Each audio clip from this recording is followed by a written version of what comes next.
Dans le milieu d'une cible. Là, ils vont tester, est-ce que c'est réellement possible de retirer une autre flèche en plein milieu de la flèche qui a déjà été lancée, comme pour splitter la flèche en deux.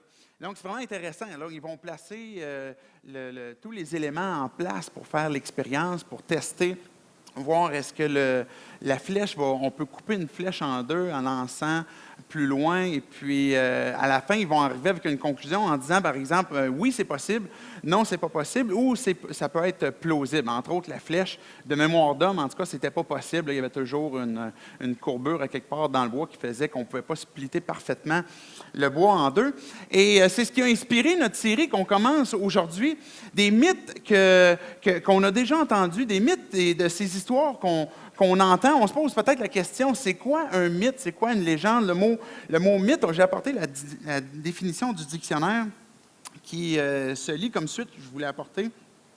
C'est un ensemble de croyances, de représentations idéalisées autour d'un personnage, d'un phénomène, d'un événement historique, d'une technique, et qui leur donne une force, une importance particulière.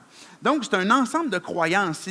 C'est des histoires qui ont été communiquées, peut-être des choses qui sont arrivées, une partie historique qui est arrivée et qui, finalement, ont été transmises de génération en génération, c'est transmis du temps et finalement a été rempli de différentes croyances autour de certaines représentations qui ont été idéalisées autour d'un personnage, phénomène, d'un événement.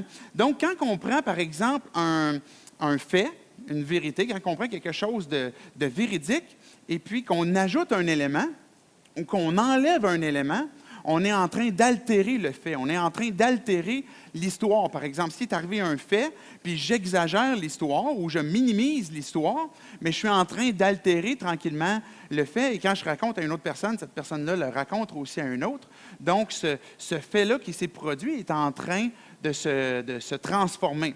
Donc, je peux ajouter un élément, je peux enlever un élément, ou on peut, par exemple, comme je disais, exagérer, minimiser, distorsionner, enlever une partie.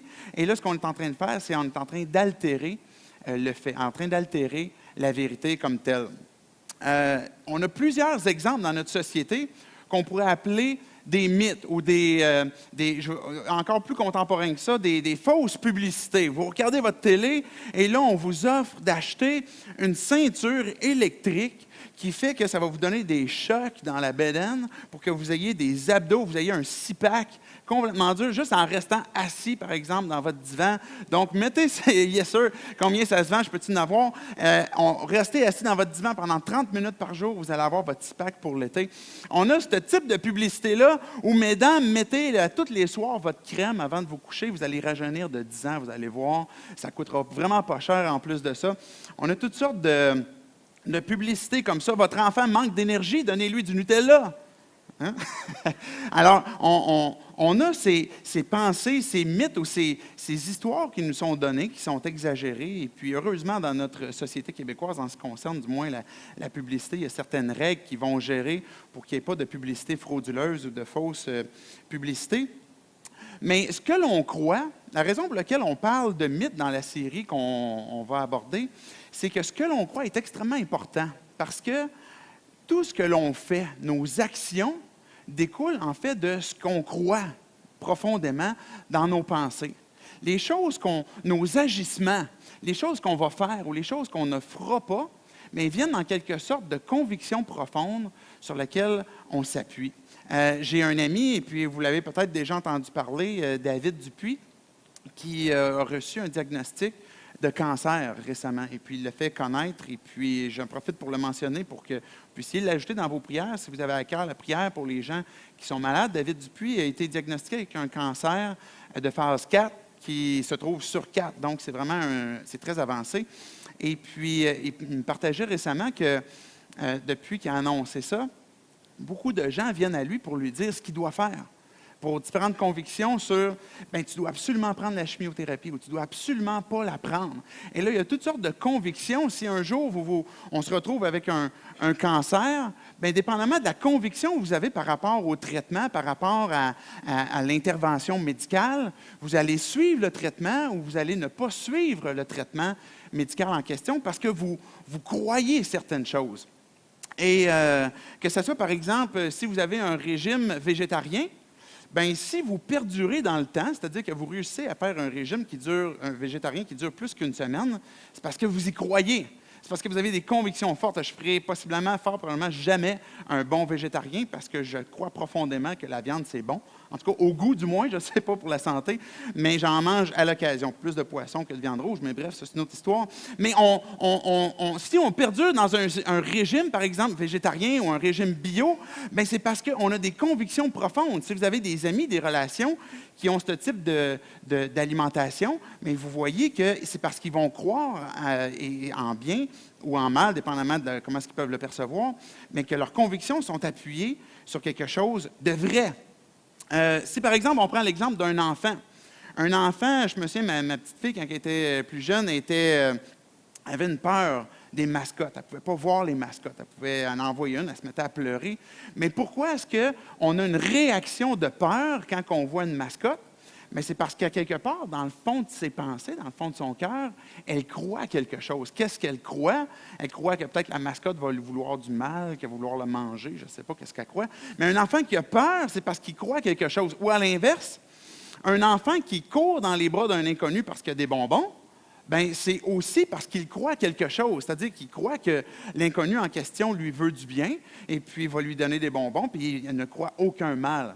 Donc, nos actions, nos réactions sont toujours calquées en fonction de ce que l'on croit. Et quand on aborde la série Mythbusters, bien, c'est justement d'aller à ce niveau-là, pas se limiter au niveau de qu'est-ce que l'on fait, quelles sont nos actions, quelles sont nos réactions, mais beaucoup plus profondément, finalement, c'est quoi je crois. Et ce que je crois est appuyé sur quoi maintenant? Vous avez vu la vidéo où on voit ce petit garçon qui se retrouve devant un géant qui est un peu l'illustration de David et Goliath.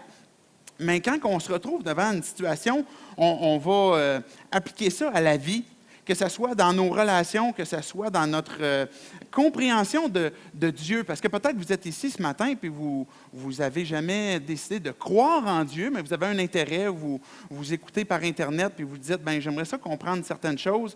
Donc, il y a des éléments de Dieu que vous croyez, d'autres que vous ne croyez pas, et d'autres éléments de la vie qui est même la perception qu'on a de nous-mêmes. Comment est-ce que moi, je me perçois, la valeur que j'ai de moi-même? Mais quand je fais face à la vie, avec toutes ces sphères-là qui me sont données, et que dans ces sphères-là, s'il y a de l'infiltration de mythes, c'est-à-dire de mensonges, de choses qui sont altérées et sur lesquelles je m'appuie, mais ça me conduit nécessairement à du découragement, à un échec, à une incompréhension, un abus, une forme de culpabilité. Et si, à l'inverse, ce sur quoi on croit, on a pu faire la lumière et puis déterminer finalement comment est-ce que ce que je crois, est-ce qu'il est infiltré de choses qui ne sont pas véridiques, qui ont été altérées, bien à ce moment-là, on se place dans une nouvelle position qui est une position face à la vie de victoire, où ce que dans nos sphères, les différentes sphères de nos vies, on va pouvoir les aborder avec beaucoup plus avec joie, avec liberté. Parce que c'est ce que procure la vérité, procure la liberté. Donc, ce qui nous a inspirés, c'est qu'on croit tous à certains mythes. Et puis, l'intention qu'on a à travers la série, les différents intervenants, moi le principal, je n'ai pas l'intention d'arriver en disant que je connais toutes les réponses, j'ai toute la vérité sur tout, mais qu'on puisse faire le cheminement ensemble sur différents aspects de nos vies. Peut-être qu'il y en a qui vont vous concerner plus, peut-être d'autres un peu moins, mais qu'on puisse se questionner, qu'est-ce que moi je crois par rapport à ces choses-là? Qu'est-ce que moi je crois par rapport aux différents sujets qui vont être abordés? Donc, on croit tous, à un certain niveau, des mythes. On a tous certains mythes qui se sont infiltrés dans nos pensées, puis ces mensonges subtils nous placent en position d'échec. Puis le but de la série, c'est de mettre en lumière ces mythes. Est-ce qu'ils sont vrais ou faux? Il a adopté à ce moment-là une nouvelle approche qui va nous placer en position de victoire. Donc, on va avoir différents sujets qu'on va aborder. Par exemple, la Bible n'est pas vraie, ou le péché n'est pas si grave que ça. Jésus, s'il a déjà existé, il ne reviendra jamais. Le péché est l'invention des religions. Si Dieu est bon, pourquoi le mal? Si tu vis des difficultés ou une épreuve, ça doit être parce que tu dois être pas une si bonne personne. Si je fais le bien, Dieu va me le rendre. Jésus et les religions, c'est tout pareil. Donc, il y a plusieurs sujets comme ça qu'on va voir. Et je disais que l'intention n'est pas de faire une distinction en disant, OK, voici, cette question-là s'adresse à ceux qui croient. Cette question-là s'adresse à ceux qui ne croient pas. Prenons l'exemple brièvement de la Bible n'est pas vraie. On pourrait avoir cette pensée-là. Peut-être que pour toi, tu écoutes le discours ce matin en direct ou en rediffusion, puis tu te poses justement la question, tu n'as jamais cru en Dieu, est-ce que la Bible est vraie? Est-ce que c'est quelque chose sur lequel on fait référence à la Bible, mais jusqu'à quel point je peux m'appuyer là-dessus? Est-ce que ça vient des hommes? Donc, tu as des questions qui sont légitimes et que tu as de réponses légitimes qui peuvent être données pour que tu puisses comprendre ce pourquoi d'autres gens vont dire oui. Voici pourquoi je m'appuie là-dessus. Mais peut-être que tu es assis ici ou tu écoutes ça aussi en ligne et tu dis, oui, moi je suis croyant. Et tu es concerné quand même par cette question de, est-ce que je peux croire à la Bible? Parce qu'il y a plein de choses, et puis je vais m'inclure là-dedans parce que ça va être l'essai, voyons, je perds le mot, le travail qu'on va faire ensemble tout au long de la série, de s'inclure chacun d'entre nous à chacune des questions. Est-ce que je crois à la Bible? Est-ce qu'on pourrait se poser la question, on disait tantôt que ce que l'on croit détermine nos actions, même nos réactions. Mais s'il y a des choses que je ne vis pas, que la Bible parle, est-ce que ça se peut que même si je suis un croyant, c'est parce que je ne crois pas ce que la Bible est en train de dire? Est-ce que ça se peut que même moi, en tant que croyant, il y a des choses que je ne crois pas de la Bible? Puis je ne vais pas le dire aussi grossier, parce que je vais dire, ah non, je crois en Dieu. Mais il y a peut-être des éléments où je me dis, OK, j'ai besoin de faire de la lumière de qu'est-ce que Dieu dit à travers sa Bible, puis est-ce que je peux y faire confiance dans cet aspect-là de ma vie? Donc, chacun d'entre nous, pour chacune des questions, on est concerné à faire le point sur nos propres pensées, sur notre propre cœur, puis de dire, en quoi est-ce que ce sujet me concerne, m'interpelle? Et donc, la première étape, je vais prendre quelques minutes ce matin pour faire l'introduction à la série comme telle, en vous expliquant qu'est-ce qui se passe avec les prochaines semaines. On va avoir différentes personnes aussi qui vont pouvoir venir aborder certains sujets. Mais là, comment je voulais placer la table ce matin, c'est qu'il faut se placer dans une position d'ouverture. Parce que si on revient à une position de « voici, je vais tester ce que je crois », les éléments de ma vie que je crois, est-ce que je suis prêt à les tester? Est-ce que je suis prêt à mettre la lumière dessus pour voir qu'est-ce qui tient puis qu'est-ce qui ne tient pas? Mais vous savez, ce qui est difficile quand on fait cet exercice-là, c'est que ça nous rend inconfortables. Parce que ce que l'on croit, en quelque sorte, peut peut-être correspondre à certains désirs qu'on s'est formés, à certaines choses qu'on souhaite croire et qu'on continue de croire. Est-ce que vous me suivez? Des choses que peut-être qu'on aurait envie de continuer de croire ce mensonge-là parce qu'il nous apporte un certain confort, une certaine satisfaction, une certaine stabilité. Mais pour buster des mythes, il faut être prêt à mettre à l'épreuve ce que l'on croit. Mais tout en se souvenant, ultimement, que si cet exercice-là est difficile, parce que de mettre en lumière ce que l'on croit va nous rendre nécessairement inconfortables. Mais on veut dire, OK, je vais ouvrir mon esprit, puis qu'est-ce que j'ai à comprendre à travers ces différentes questions qu'on va aborder. Mais on se souvient que notre motivation profonde, c'est qu'on se rappelle que les choses que l'on croit, qui ont été infiltrées de choses altérées, de mensonges, nous conduisent à l'échec, à du découragement.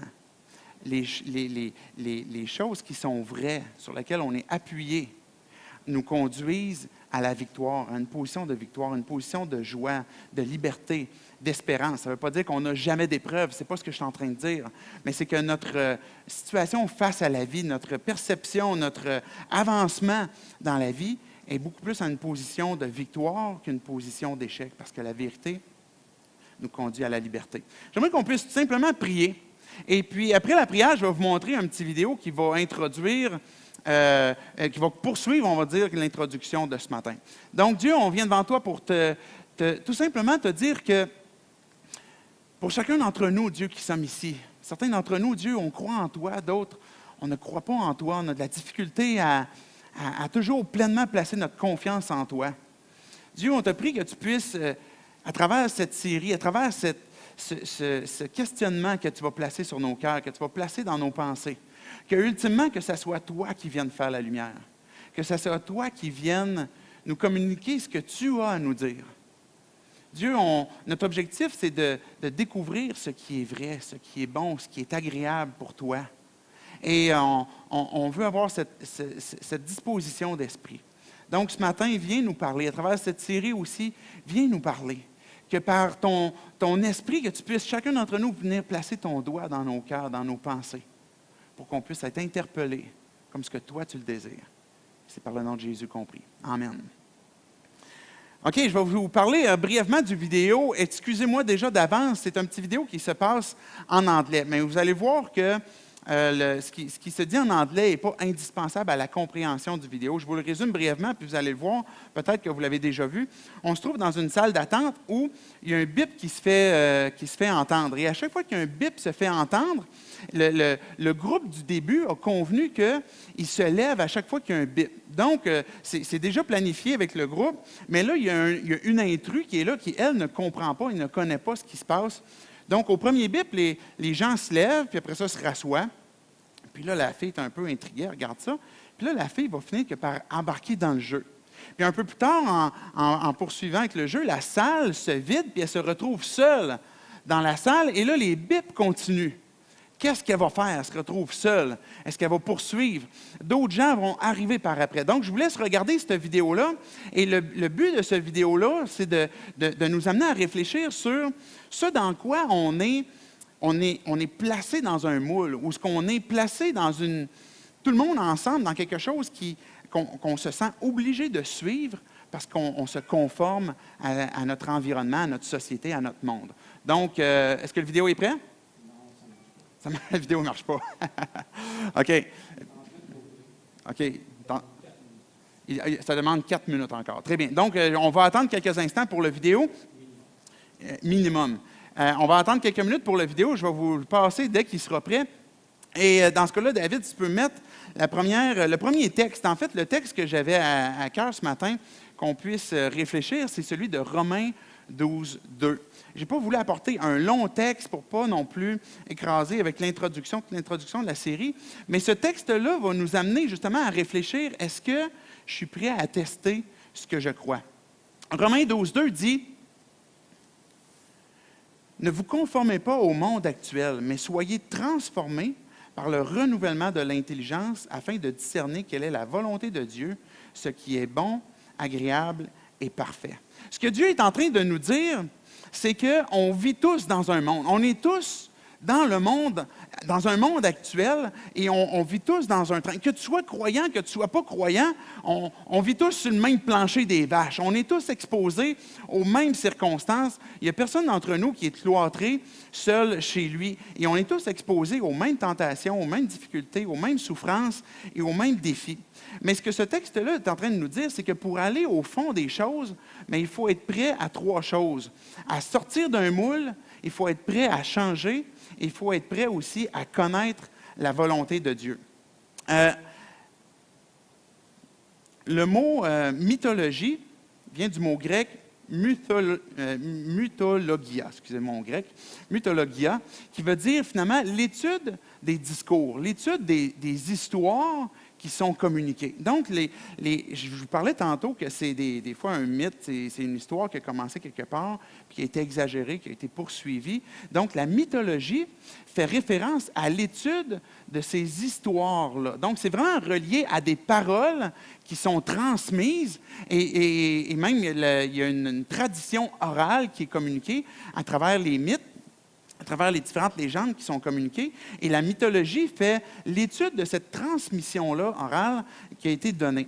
Maintenant, j'ai apporté une citation de Bernard Werber, qui est un écrivain contemporain, pour répondre à la question que je me posais, mais pourquoi est-ce qu'on croit certains mythes? Et regardez, Bernard Werber n'est pas en train de répondre explicitement à cette question-là, mais ce qu'il dit va nous apporter des pistes de réflexion.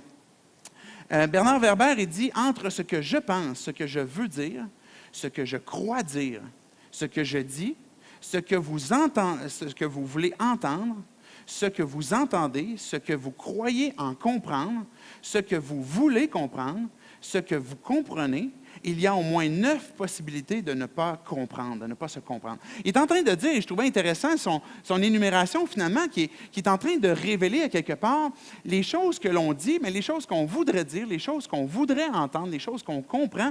Il y a dans la communication beaucoup de choses qui nous sont communiquées et on peut échapper en quelque sorte. Et je poursuis la citation de Bernard Werber qui dit « La communication est très difficile parce que nous sommes remplis de préjugés, parce qu'on comprend de travers, parce qu'on a des difficultés à s'exprimer et parce qu'on a des difficultés à écouter. Alors, il reste un énorme travail à faire. Pourquoi certains mythes existent? C'est parce que quelque part, il y a de ces désirs, de ces désirs qui nous sont communiqués, qu'on souhaiterait entendre, qu'on souhaiterait comprendre, et qu'à quelque part, ces mythes-là rejoignent certains intérêts que l'on a. Donc, on me fait signe que le vidéo est prêt. Je vais poursuivre à l'explication du texte qu'on vient de lire immédiatement après la vidéo. Donc, David, pèse sur le bouton. To answer that question, we set up a hidden camera experiment to see if this woman would stand up at the sound of this tone, simply because everyone else is. You might be thinking you'd never go along with this. Or would you?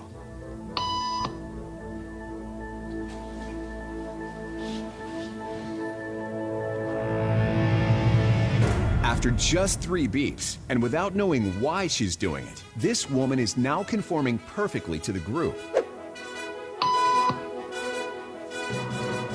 But what happens if we take the group away? Elaine, please.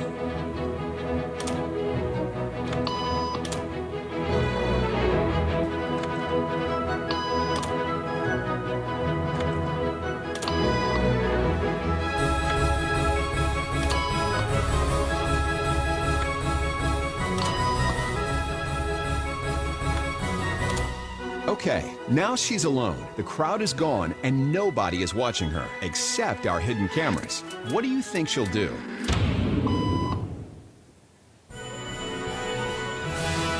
She's now conforming to the rules of the group without them even being there. Now, watch what happens when we introduce another outsider who doesn't know the rules. Un nouveau qui arrive, qui ne connaît pas les règles. Thanks so much.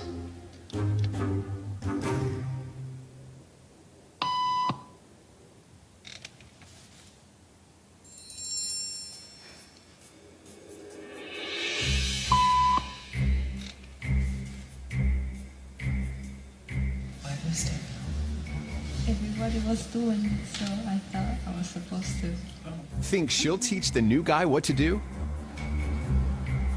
Pourquoi tu te lèves? Ben, je faisais ça, tout le monde le faisait.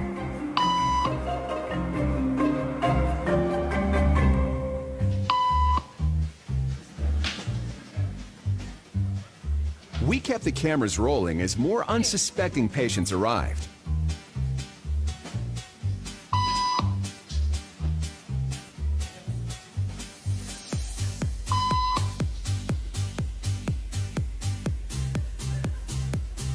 And slowly but surely,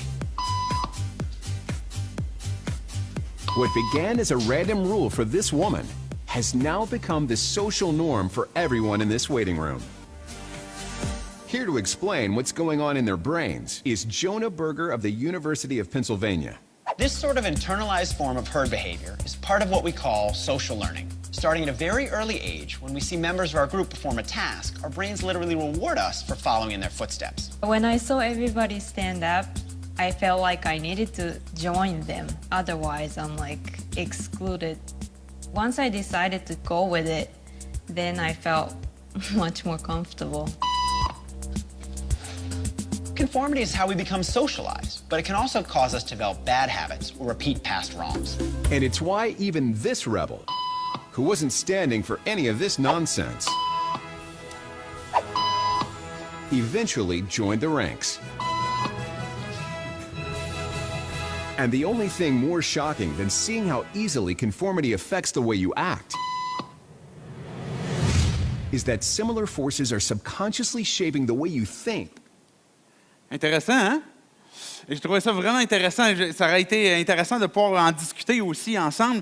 Quelles sont vos réactions? C'est quoi vos premières pensées? Quand j'ai regardé cette vidéo-là, je me suis dit, je pense qu'on a tous un petit peu à quelque part cette pensée-là de, ben voyons donc, ça n'a pas de bon sens faire ça, suivre un beat qui se lève à chaque instant. Puis même quand la fille est seule, elle se lève encore, il n'y a personne qui la regarde, puis elle continue de le faire, puis elle va le communiquer auprès de ça aux autres qui vont arriver. Moi, j'avais la pensée, en tout cas, pendant un instant, on a cette tentation de se dire, bien, je ne ferais sûrement pas ça, là, ça n'a pas de bon sens. Là, voyons donc, je m'assoirais là, puis je ne voudrais pas suivre ça. Mais je trouve que la fille le verbalise très bien. Si vous avez pu comprendre, quand elle communique, elle dit que finalement, elle se sentait, quand tout le monde se levait, elle se sentait exclue. Et puis, tout le monde se lève et puis elle se sent exclue en restant assis. Et ça devenait plus confortable pour elle que de suivre la vague puis de dire, OK, je vais me lever moi aussi en même temps que tout le monde, même si ça n'a pas de sens, parce que tout le monde le fait.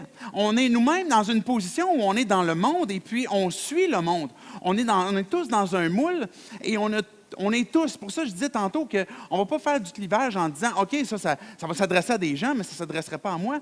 On a tous cet exercice à se poser comme question, en quoi est-ce que moi, ça me concerne? Est-ce que je suis encastré dans le monde, moulé dans le monde, au point qu'on suit un train qu'à quelque part, on ne questionne même plus. On est dans un moule dans lequel on ne questionne même plus. On nous a déjà donné des réponses qui sont toutes cuites et des réponses qui sont peut-être remplies de différentes choses, qui sont altérées, qui ont des mythes, qui ont du mensonge. Et puis, on suit. Et le texte qu'on a lu tantôt, mais ce que Dieu est en train de nous dire, c'est « Laissez-vous pas conformer, laissez-vous pas modeler par le monde. » Littéralement, on aurait pu le traduire comme ça. C'est-à-dire que c'est quelque chose qu'en ne faisant rien, le monde, naturellement, va nous modeler. Que tu sois croyant, que tu ne sois pas croyant, on vit dedans. Laissez-vous pas modeler par le monde. Le monde est là, il nous entoure, et puis on aurait envie de se laisser modeler, comme je citais tantôt Bernard Werber, parce qu'on a des désirs profonds, parce que le monde, au sens large, a des désirs profonds, mais où on en est, quand que Dieu nous dit « Conformez-vous pas au siècle actuel », il est en train de nous dire comme « sortez de cette réflexion-là, de ce que tout le monde nous dit, de ce qui nous est communiqué, et puis peut-être de réfléchir à voir est-ce qu'il y a autre chose. » Et Dieu va poursuivre aussi plus loin. Je vais vous donner quelques explications pour la suite du texte. Mais il est en train de nous dire, laissez-vous pas modeler par le monde. Jésus était le modèle parfait pour voir comment est-ce qu'il ne s'est pas laissé modeler par le monde. Ce que ce texte-là ne veut pas dire. Parce qu'on pourrait utiliser ce texte-là en disant, bien, conformez-vous pas au siècle présent, au monde actuel, et puis soyez renouvelés. On pourrait avoir tendance à appliquer ça en disant, bien, coupez-vous du monde. On va se couper du monde. On va se séparer, on va se faire des monastères, on va fermer nos églises, on va juste rester avec des gens qui croient juste la même chose que moi, dans les mêmes églises qui croient la même chose que nous. On ne va pas toucher les gens qui ne pensent pas comme nous. Ce n'est pas ça. Jésus, et quand vous entendez ces choses-là, vous pouvez dire « Amen » à ça. Ce n'est pas ça. Jésus n'est pas venu instituer une secte. Allez-y, dites « Amen » à ça. Là. Jésus n'est pas venu nous communiquer une pensée où on doit se séparer du monde, où on ne touche plus. Dieu a tellement aimé le monde qu'il a envoyé son Fils dedans le monde. Vous me suivez? Donc, ce n'est pas une question d'être séparé au point qu'on ne touche plus le monde, on ne vit plus dans le monde. Le Père a envoyé son Fils dans le monde. Le Père a tellement aimé le monde. Donc, il y a un amour pour le monde. Jésus a envoyé ses disciples dans le monde aussi. Il dit, je vous envoie, allez-y. Ça ne veut pas dire qu'il n'y aura pas de difficulté. Il dit, je vous envoie comme parmi les loups. Mais Jésus a envoyé ses disciples dans le monde. Jésus a été proche du monde. Jésus, on l'appelait un mangeur et un buveur. Jésus était l'ami des pécheurs. Jésus mangeait avec les gens, il buvait avec les gens, il se laissait toucher par les gens, par des gens qui étaient exclus de la société, par des gens qui étaient des prostituées, par des publicains. C'était les gens qui collectaient les impôts. Imaginez votre collecteur d'impôts qui vient cogner à votre porte. C'est le gars le moins populaire du pays. Donc, Jésus était ami de ces gens-là. Et ça ne veut pas dire que Jésus s'est coupé du monde, parce que si c'est ce que ça voulait dire, il ne serait jamais venu nous rejoindre. Mais il est venu poser les pieds sur terre. Il est venu se laisser toucher par nous. Et ça, c'est l'exemple qu'on a reçu de Jésus. Ça ne veut pas dire qu'on se coupe du monde. Ça ne veut pas dire non plus que c'est uniquement un extérieur qu'on change. Certains groupes religieux, certaines églises ont cru que ça voulait dire qu'il faut que tu t'habilles d'une façon différente. Il ne faut pas de taille de tatou, il ne faut pas de taille de barbe, il ne faut pas que tu ailles une Bible électronique sur ton cellulaire, ça n'a pas de bon sens. Il faut que tu ailles une Bible papier avec beaucoup de pages. Il y a peut-être certaines églises, certains groupes religieux ou des monastères qui disaient qu'il faut changer l'extérieur pour ne pas ressembler au monde. Ce n'est pas ça. Ce n'est pas ce que ça veut dire. Ce n'est pas changer des choses extérieures pour dire, OK, maintenant, j'écoute plus telle musique, je fréquente plus tel type de personne parce que je veux suivre ce que ce verset-là il dit, ne vous conformez pas au monde actuel. Ce n'est pas ce que ça veut dire. Ce que ça veut dire, Galates 1,4 nous dit, si on peut le mettre, s'il te plaît, Jésus s'est donné lui-même pour nos péchés.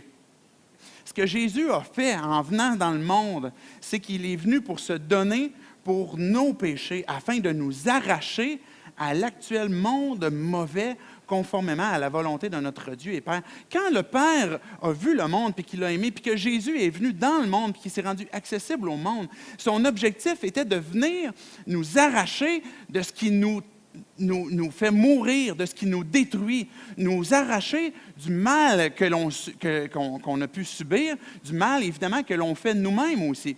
Et ce mal-là, qui finalement, ultimement, nous sépare de Dieu, nous conduit dans une destinée éternelle qui est séparée d'avec Dieu. Donc, quand on parle de la croix, ce texte-là nous parle de la croix. Quand que Jésus est venu sur terre, bien, il est venu pour vivre avec nous, pour nous parler du Père, pour nous parler du royaume, pour faire des miracles, pour nous communiquer quelle allait être son Église. Et puis, il est venu aussi pour mourir sur la croix, pour finalement prendre ton mal, prendre mon péché. Et puis, en échange, lui qui n'a jamais péché, lui qui n'a pas, parce que c'était ça le plan, c'est que Jésus, né d'une vierge, par l'intervention du Saint-Esprit, soit venu en n'ayant pas cette nature pécheresse, ce mal, et avec cette innocence qu'il avait par rapport au mal, au péché, il peut te la donner en échange de prendre ta culpabilité. Est-ce que vous me suivez?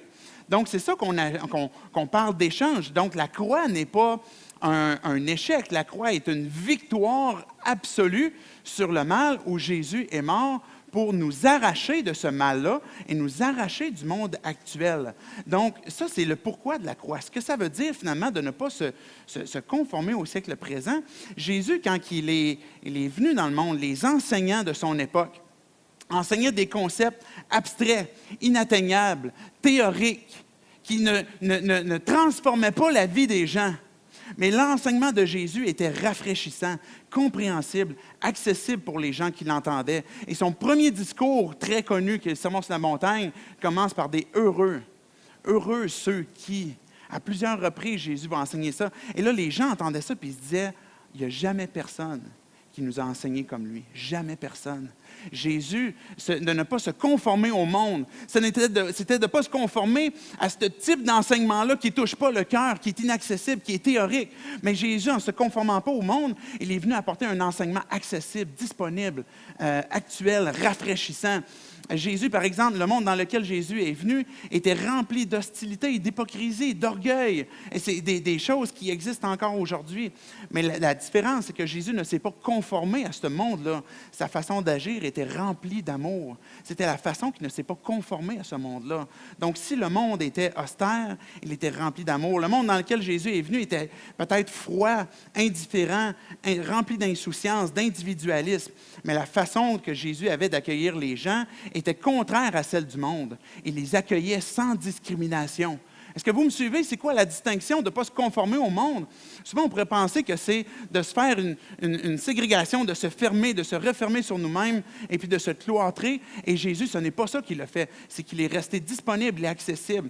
Mais sa façon d'aimer, sa façon d'approcher les gens, sa façon d'accueillir les gens était complètement différente du mode opératoire du monde au sens large qui ne tient pas Dieu dans l'équation. Et c'est ça qui fait que le monde est dépourvu d'amour, qui est individualiste, qui peut être rempli d'orgueil. Le monde dans lequel Jésus est venu était rempli, était peut-être austère, lourd, inaccessible, mais Jésus avait sa façon de rendre le ciel accessible plutôt que de nous en éloigner. Le monde religieux dans lequel Jésus est venu, ce monde auquel il a refusé de se conformer, c'est qu'il disait, les religieux de ce monde vont placer des fardeaux sur vos épaules. Vous allez trouver ça encore plus lourd. Ils ne vont même pas lever le petit doigt pour toi. Et puis, mais ce que Jésus a fait, c'est qu'il a rendu le ciel accessible plutôt que de le rendre encore plus loin. Ça, vous pouvez dire amen à ça, là. Et ça, c'est la façon que Jésus ne s'est pas conformé au monde. C'est la façon que Dieu nous appelle de dire, il y a un monde dans lequel on vit. Et il y a un bip qui constamment sonne. Et puis peut-être qu'on a tout le temps tendance à se lever, mais peut-être qu'on devrait prendre le temps de réfléchir et de dire, est-ce que c'est ça le plan pour ma vie? Est-ce que le train dans lequel je suis, ça veut dire que c'est ça que je devrais continuer? Ou est-ce que je peux avoir une influence sur mon monde? Est-ce que je peux avoir moi-même une réflexion sur le système de croyances que j'ai pour voir comment est-ce que je peux maintenant ne pas me conformer à ces éléments-là du monde, mais plutôt à être une bénédiction pour le monde dans lequel je suis? Le texte continue de dire en disant, ne vous conformez pas au monde actuel, mais soyez transformés. Littéralement, soyez métamorphosés. Retrouvez votre shape d'antan. Métamorphosés. Littéralement, c'est ça que Dieu est en train de nous dire, mais soyez métamorphosés. Laissez-vous retransformer dans votre être intérieur, dans vos pensées, parce que c'est là que ça se passe, dans vos cœurs. Laissez-vous métamorphoser, transformer. On pourrait comprendre que c'est de faire sortir ces mensonges. Une fois qu'on fait la lumière sur des choses que je crois, sur des choses que je crois et je réalise que c'est altéré, il y a des choses qui ne sont pas vraies, il y a des choses que je réalise que ça me conduit à l'échec, ça me conduit à la dépression, au découragement, bien, quand je me laisse métamorphoser, c'est que je suis prêt à abandonner ces choses-là. Peut-être que ces choses-là rejoignaient un certain désir, rejoignaient certaines choses que je souhaitais, mais maintenant, je les laisse, je les abandonne. Et c'est de retrouver ma shape en nettoyant ces pensées que Dieu me donne, de pouvoir comprendre avec la lumière qui a été faite. Mais il dit aussi, par le renouvellement des pensées. Et c'est là que Dieu a ce désir de venir à ton aide, de venir à mon aide. Je vais inviter les musiciens à s'avancer, s'il vous plaît, pour la conclusion. Mais soyez transformés par le renouvellement des pensées. Ce n'est pas uniquement que de faire sortir le faux. Là, écoutez bien le concept qui est extrêmement important. C'est-à-dire que les choses que l'on croit qui sont altérées, quand on les réalise, quand on en prend conscience, il faut les abandonner. Mais les choses qu'on abandonne, il faut faire place à ce qui est vrai, à ce qui est bon, à ce qui est agréable, pour qu'il puisse venir maintenant renforcer, qu'il puisse venir renouveler mes pensées, renouveler ce que je crois. Et c'est là que Dieu intervient en notre faveur. C'est que son esprit, si Jésus est l'exemple ultime de comment est-ce qu'il ne s'est pas conformé au siècle présent, mais il était un accès pour le monde entre lui et son Père, bien, le Saint-Esprit, qui est l'Esprit de Dieu, a ce désir de venir être en communion avec notre esprit, puis transformer nos pensées, nous métamorphoser. Et c'est ça qu'on a besoin, parce qu'il y a des fois où on est devant une situation où on n'est juste pas capable. On n'est juste pas capable de changer. On n'est juste pas capable d'abandonner nos pensées. Il y a des choses qu'on voudrait arrêter de faire, qu'on ne sait même plus comment faire pour arrêter. Il y a des choses que l'on croit et puis sont tellement ancrées profondément que c'est là qu'on a besoin d'une puissance surnaturelle qui va venir transformer ce qu'on peut croire. Et ce renouvellement des pensées, Philippiens 4, 8, j'ai apporté le texte, qui dit portez vos cœurs sur tout ce qui est vrai, tout ce qui est honorable, tout ce qui est juste, tout ce qui est pur, tout ce qui est digne d'être aimé, tout ce qui mérite l'approbation, tout ce qui est synonyme de qualité morale et ce qui est digne de louange. Je me laisse métamorphoser par le renouvellement des pensées. Et maintenant, mes pensées, qu'est-ce que je fais, moi, de ma position, de ma part à moi, c'est que je place mes pensées sur les bonnes choses, les choses qui sont vraies, qui sont honorables, qui sont justes, qui sont pures, qui sont dignes d'être aimées. Et puis, le but de tout ça, conformez-vous pas au siècle présent, mais soyez transformés par le renouvellement de l'intelligence afin que vous discerniez quelle est la volonté de Dieu.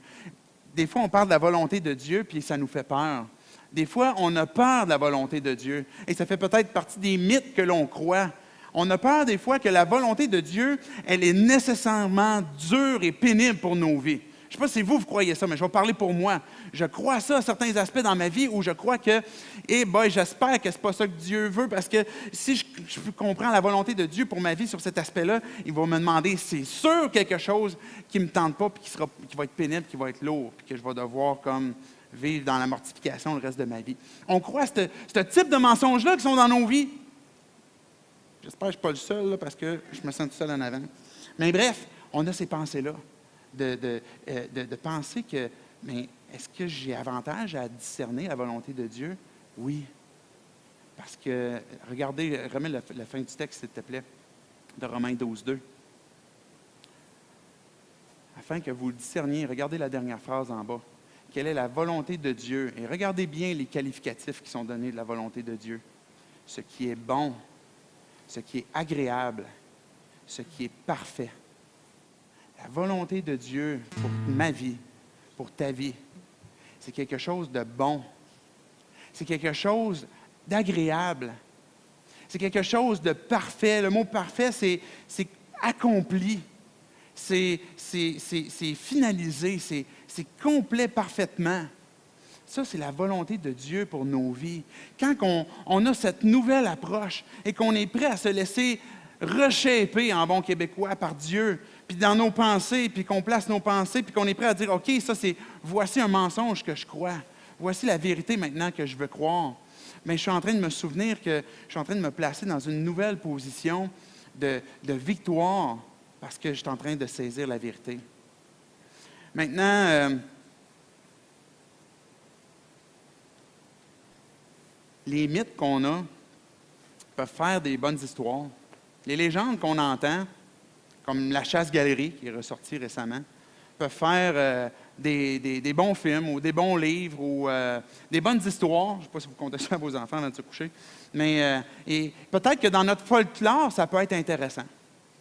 Mais la question que je vous pose, c'est quand qu'un mythe est intégré dans mes pensées. Quand un mythe est intégré dans ma vie, est-ce que c'est aussi le fun? Est-ce que c'est aussi intéressant? J'aimerais juste simplement vous poser des questions pour amener à réfléchir que quand ma vie, finalement, peut être peut-être altérée par certains mythes comme ça, est-ce que les mensonges que je crois à mon propre sujet, par exemple, sur mon identité, sur ma valeur, des mensonges que je crois sur des relations que j'ai eues avec moi, autour de moi, ou qu'une culpabilité que je porte, peut-être faussement, et je continue d'entretenir certains mensonges, qui je le mérite. Il faut que je vive, il faut que je paye ça, que je traîne ça le reste de ma vie. Ou des mensonges qui concernent Dieu, des mensonges qui concernent les autres. Quelles conséquences est-ce que ça a sur ma vie? Et une autre question que je veux te poser, est-ce qu'il est possible que peut-être qu'il y ait un auteur qui prenne plaisir à altérer la vérité? Est-ce que dans le monde spirituel, est-ce que cet auteur-là, qu'on va appeler l'ennemi de Dieu, Satan, qu'est-ce qu'il a comme intention si réellement son objectif, c'est de venir altérer la vérité? Parce que Jésus l'a appelé le père du mensonge. C'est quoi son intention de venir insérer ou des éléments altérés à la vérité, de venir ajouter un peu, de venir enlever un peu, de venir distorsionner? C'est quoi son objectif? Est-ce que son intention serait-elle tout simplement la destruction ou l'échec? Et est-ce que j'ai besoin d'une nouvelle approche? On a cette expression populaire, YOLO. Tu vis une seule fois. Tu vis rien qu'une fois. Est-ce qu'on peut vivre cette vie-là avec la joie, avec la liberté, avec l'espérance, avec la confiance? Jésus, quand il est venu promettre que ceux qui seraient ses brebis, ceux qui découvriraient la vie en lui, auraient la vie abondante. Est-ce que vous pouvez dire ce matin, quand vous réfléchissez sur votre vie, que vous avez cette vie abondante? Est-ce qu'elle pourrait être encore plus abondante selon le plan que Dieu a pour ta vie? Est-ce que tu es prêt à ouvrir ton esprit et à tester ce que tu crois? Même si ça te rend inconfortable. C'est l'appel que je veux vous faire ce matin. C'est le défi que je veux vous lancer ce matin. De tout simplement ouvrir votre esprit, ouvrir votre cœur et dire, Dieu, je veux toujours découvrir la vie plus en toi. Je veux toujours découvrir encore plus la vie en toi. Mais viens révéler ce que je crois qui est tordu. Même si ça vient confronter des pensées que j'ai toujours eues. Parce que ma motivation, ultimement, c'est de toujours découvrir la vie en lui. J'aimerais tout simplement qu'on puisse baisser nos têtes, fermer nos yeux. Et si tu es prêt à répondre à cet appel-là, je vais vous laisser un temps, simplement pour réfléchir, pour prier. Laissez Dieu vous parler. Et que si tu es prêt à répondre à cet appel-là, tu pourras tout simplement dire, en parlant avec Dieu, j'ouvre mon esprit à ton esprit. Tu peux lui dire, ça me fait peur, mais je te fais confiance. Viens m'expliquer. Viens me faire comprendre. Viens transformer mes pensées.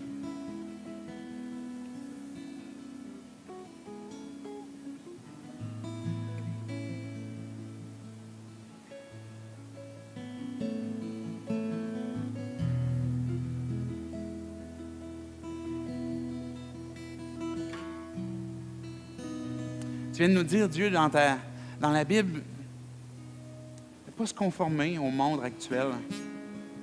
Puis Dieu, c'est pas parce que tu ne l'aimes pas. Parce qu'en fait, on est tous dans ce monde-là. Mais tu nous dis aussi que tu nous as tellement aimés, que tu nous as envoyé ton Fils pour nous arracher de ce monde, de ce système de pensée, dans lequel ton adversaire est venu infiltrer toutes sortes de choses qui peuvent être tordues. Dieu, je ne suis pas sûr de tout comprendre ce matin. Je ne suis pas sûr de comprendre tout ce que ça implique, cet exercice d'ouvrir mon esprit, d'ouvrir mes pensées à toi. Mais Dieu, je veux tout simplement te dire que oui, je te fais confiance. Viens parler à nos cœurs. Viens nous faire comprendre. Parce que Jésus, tu es un pédagogue, tu as pris le temps d'expliquer, tu as pris le temps d'enseigner, tu as pris le temps de rendre ton enseignement accessible. Viens nous faire comprendre chacun d'entre nous. Viens pointer avec ton esprit chacun dans nos cœurs ce que tu veux nous révéler. Parce que ton désir, Dieu, c'est de nous faire découvrir la vie en toi. C'est de nous arracher de la destruction pour qu'on puisse avoir cette vie éternelle, cette vie abondante, cette espérance vivante.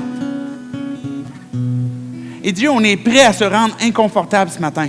On sacrifie volontairement ce matin notre confort pour te dire que c'est toi à qui on fait confiance ce matin, qu'on tend la main. Et qu'à travers cette série, à travers ces journées, que tu vas venir nous enseigner, tu vas venir nous transformer, tu vas venir parler à nos pensées pour nous rendre semblables à toi. C'est dans le nom de Jésus qu'on prie ces choses. Amen.